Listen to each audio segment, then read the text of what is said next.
আসসালামু আলাইকুম গাইস, আজকে আপনারা লাগে একটা মুরগির মাংস রেসিপি লইয়া আইছি। দেখিলে ওকা মাংসটা ছোট ছোট ছোট ছোট হইয়া কাটছি। ও লাড়ির মাঝে তেল দিলাইলাম, দালো আগুন ধরাইয়া বয়াইলিরাম। লাকড়ির চুলাত রান্নাম, তেজপাতা দিলাম, দালচিনি দিলাম, রসুন দিলাম, আদা দিলাম, ও লাইটা সারা দিলাম, পেঁয়াজ দিলাইলাম, লবণ দিলাম, ও টমেটো দিলাইলাম।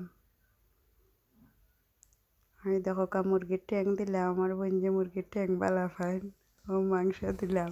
বোন যে আবার ট্যাং ছাড়া কিছু খাই না।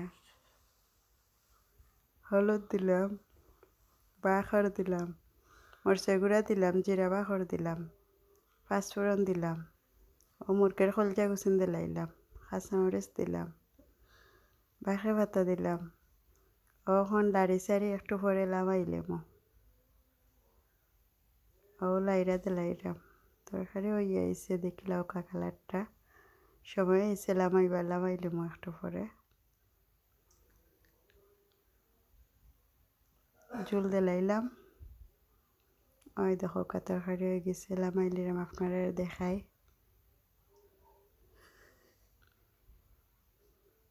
ওই দেখো কত সুন্দর সুস্বাদু গ্রান বাড়াইছে, কালারটা কত সুন্দর হয়েছে। ছোটো ছোটো করে রানলে মাংসের ভিতরে মশলা হামায় আর খাইতে একটু ভালো লাগে আর কি। আপনারাও আমার মতো রানবা একদিন।